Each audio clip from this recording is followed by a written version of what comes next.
The phone was still buzzing when Ranger Eli Mercer spotted it beneath the wet leaves. At first, he thought it was an insect, a faint vibration against the forest floor, almost lost beneath the hiss of mist and the distant call of crows. Then he saw the glow, a pale blue light flickering through the mud and pine needles like a dying firefly. He knelt and brushed away the leaves. A smartphone. The screen was cracked, spiderwebbed from one corner, but it was still alive. One missed call blinked at the top of the display. Unknown number, 5 minutes ago. The battery indicator glowed red, 5% remaining. Eli slowly stood, scanning the woods around him. Black Hollow Forest was dense in this section, thick pines, thorny underbrush, and a soft carpet of rotting leaves that swallowed footprints whole. The morning fog clung low, weaving between the trees like something that was searching. He radioed it in. "Dispatch, I found a cell phone off Trail 9. No sign of an owner." There was a pause. "Whose phone?" Eli turned the device over. The lock screen showed a photo, a young woman smiling into the sun, hair caught in the wind. "Maya Carter," he said quietly. The name already felt heavy. By the time the sheriff's office arrived, the fog had lifted just enough to reveal how isolated the spot truly was. No roads nearby, no houses, just miles of trees and shadows. Detective Rowan Hale stepped out of his car, trench coat flapping in the cold wind. He'd worked cases in big cities, but small towns like Black Hollow always made him uneasy. Because here, everyone knew everyone, and everyone hid something. He crouched beside the phone. "Where exactly was it?" he asked. "Right there," Eli replied, "face up, like someone wanted it seen." Rowan nodded. That detail bothered him more than anything else. If Maya had dropped it accidentally, it would have been face down, buried, lost. This wasn't lost. It was placed. He checked the call log. One number, repeated 3 times in 4 minutes. "Burner," Rowan muttered. "Meaning?" Eli asked. "Meaning someone didn't want to be traced." Rowan's flipped the phone into an evidence bag. "Start a grid search, 10-mile radius, and don't just look for a body, look for anything that doesn't belong." Maya Carter's disappearance hit Black Hollow like a shockwave. She wasn't just another missing person. She was known, liked. The girl who brought extra fries to regulars, the girl who smiled even when tips were bad. She vanished at 9:17 p.m. after closing her shift at Pine Creek Diner. Her car was still in the parking lot, her purse still inside. The diner manager said she'd left on foot like always, hoodie pulled tight, phone in her hand. She was acting weird, he told Rowan, kept checking her screen like she was waiting for someone. "Did she say who?" He shook his head. "Just said she had to go." Rowan drove the path Maya would have walked that night. It was a quiet road that cut through trees, no street lights for half a mile before reaching the trailhead. The perfect place to disappear. At Maya's apartment, Rowan found something else disturbing. Everything was exactly where it should be. Her shoes lined up by the door, her bed made, her coffee mug still in the sink. People don't leave like this unless they expect to come back. Then he saw it, a sticky note on her mirror. "Don't forget to delete." Delete what? He opened her laptop. It took him less than 5 minutes to find the hidden folder. If something happens. Inside were screenshots, text messages, dozens of them from the same unknown number. "I saw you leave work tonight. You looked scared. Good." Rowan's jaw tightened. "Don't tell anyone. This is between us. If you scream, it gets worse." The last message came at 9:11 p.m. "I'm outside." Rowan's eyes closed. Maya hadn't walked into the woods by accident. She'd been hunted. The woods search came up empty. No blood, no clothing, no broken branches, which made one thing terrifyingly clear. Whoever took her knew the forest. They knew how to erase a trail. Rowan stood where the phone had been found. Something felt wrong about the location. Too clean, too perfect. "Why here?" he murmured. Then he saw it. A faint depression in the leaves, a spot where someone had knelt. Someone had stood here holding that phone, deciding whether to throw it away or leave it. They chose to leave it. Why? Because they wanted the world to know she was gone, but not where she was. As the sun began to fall, Rowan got a call.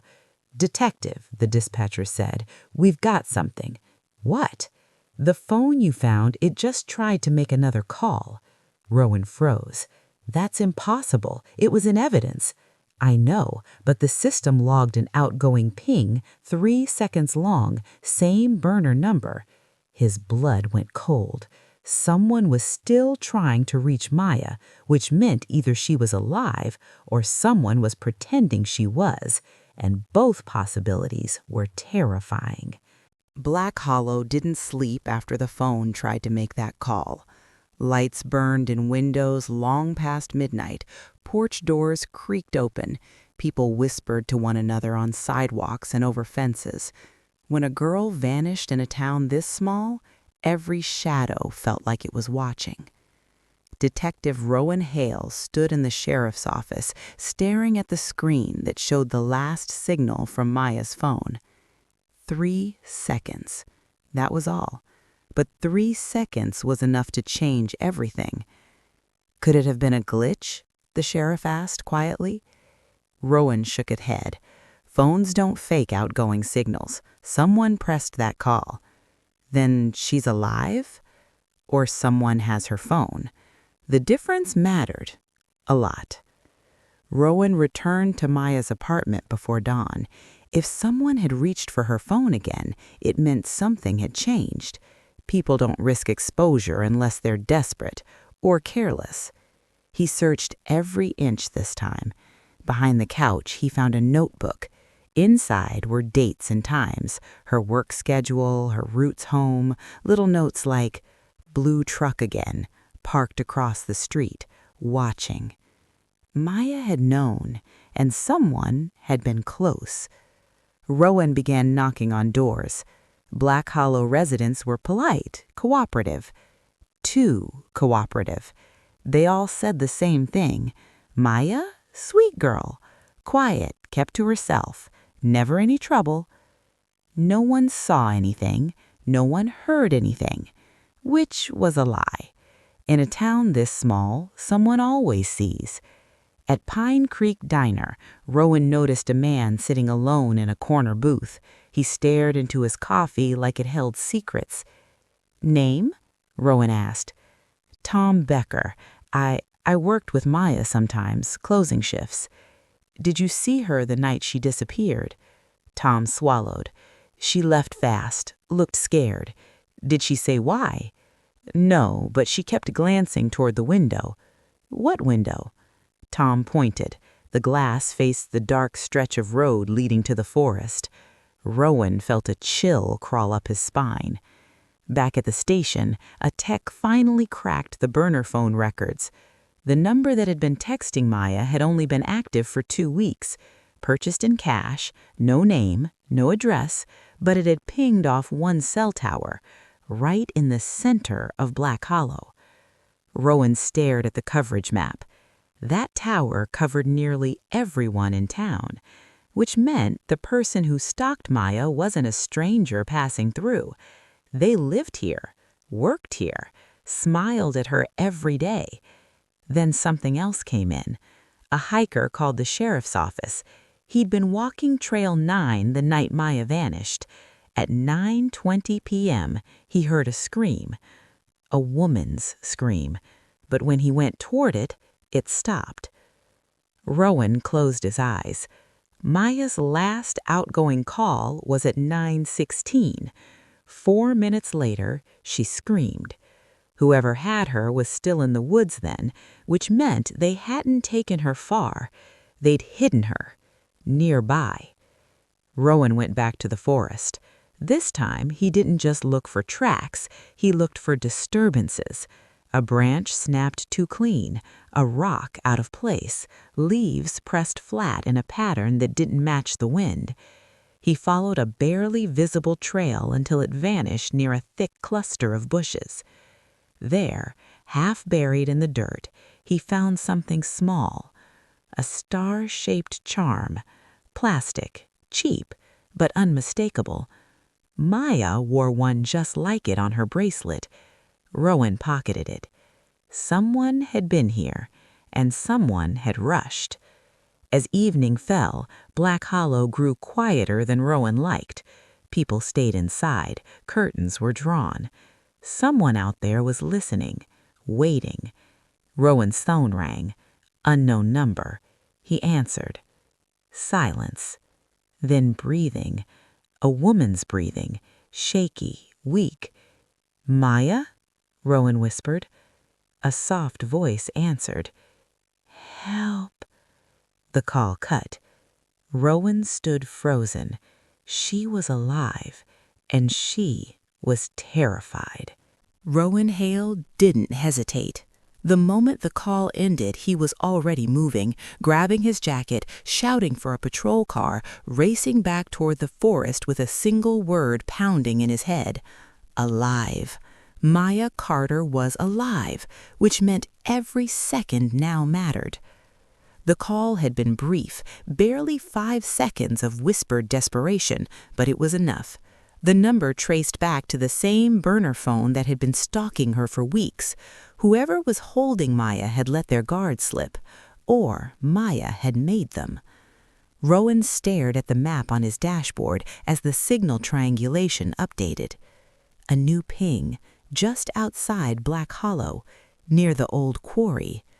The quarry was abandoned years ago, nothing left but collapsed sheds, rusted equipment, and a network of storage tunnels that once held blasting supplies. A perfect place to hide something, or someone. The woods grew darker as Rowan drove. The trees closed in, blocking out the fading light. Fog rolled in thick, like a curtain being drawn. He parked and continued on foot. The silence was unnatural. No insects, no birds, just his own breathing. And then a faint sound, a sob. Rowan followed it through thick brush, pushing past branches that scratched his arms. He found a clearing where the ground was disturbed, leaves piled too neatly. Someone had dug here. He knelt and brushed them away. A shallow pit. Inside was Maya's jacket. Her blood was smeared across the fabric, dark and dried. But there was no body. Rowan felt a mix of dread and relief. If there was no body, then the killer hadn't finished, or hadn't succeeded. Nearby, he found a broken piece of duct tape and a length of rope. Maya had been restrained here, then moved. The quarry loomed ahead like a wound in the earth. Broken fencing surrounded it, but someone had cut a narrow opening. Rowan slipped through. His radio crackled with static, then died. Of course it did. Inside the quarry compound, old storage cabins sat in rows, their doors hanging loose. Wind rattled metal against metal, creating whispers that sounded almost like voices. Rowan checked each building. Empty. Empty. Empty. Then he heard it again. Breathing. He followed the sound to the last cabin at the far end. The door was locked. He kicked it open. Inside was Maya, tied to a chair, her face pale, her eyes wide with fear. "Maya," Rowan said softly, kneeling in front of her. "You're safe now." Tears rolled down her cheeks. "He's here," she whispered. "He never leaves me alone." "Who?" Rowan asked. She shook her head, terrified. "He works with me. He watches." Before Rowan could respond, footsteps crunched outside. Slow, deliberate. Someone was coming. Rowan stood and drew his weapon. The door creaked open. A man stepped inside. Quiet, ordinary, someone Rowan had seen before. It was Tom Becker, the co-worker, the one who had said Maya looked scared. Tom raised his hands halfway, like he wasn't sure what he wanted. "He was never supposed to tell anyone," he said softly. "I was careful. I was so careful." Rowan kept the gun steady. "Step away from her." Tom's eyes flicked to Maya.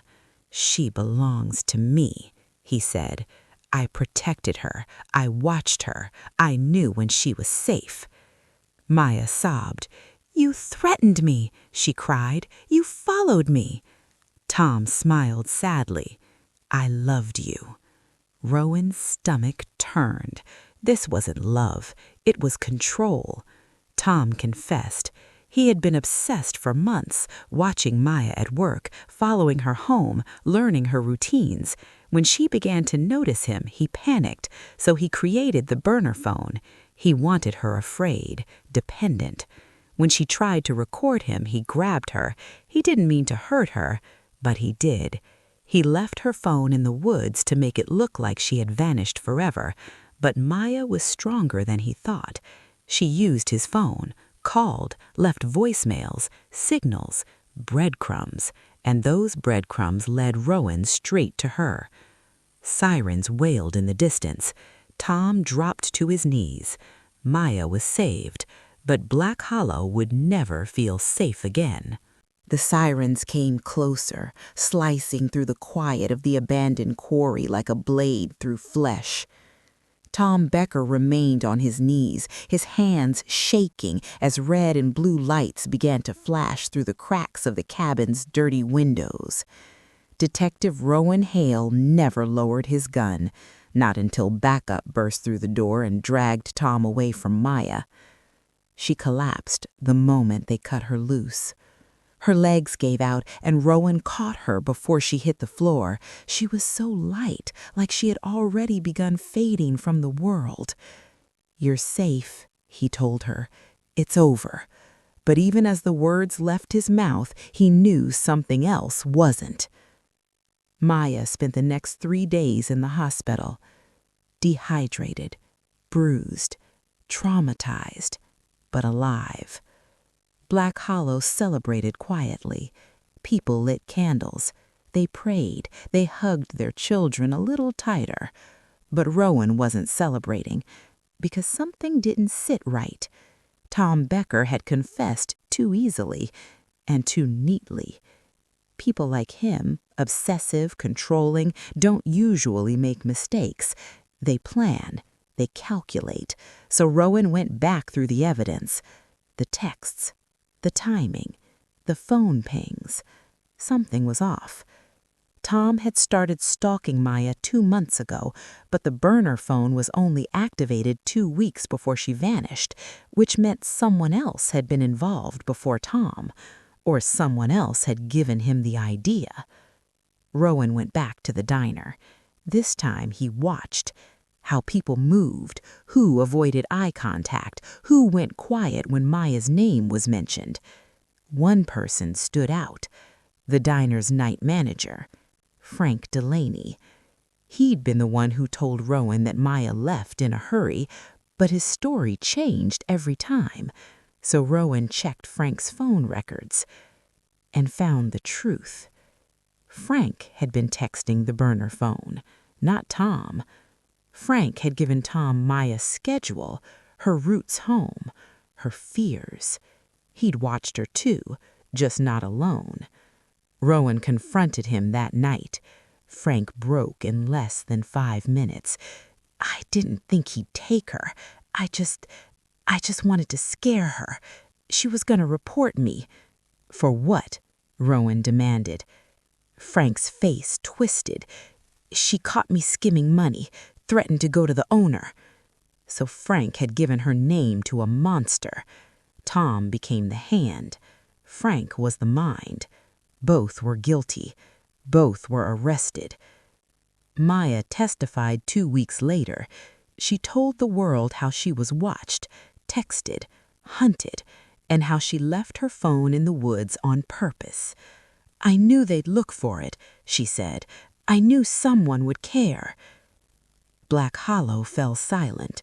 No one would ever see the town the same way again, and every time the woods whispered, people remembered. Because sometimes the only thing between being found and being lost forever is a single call that goes through.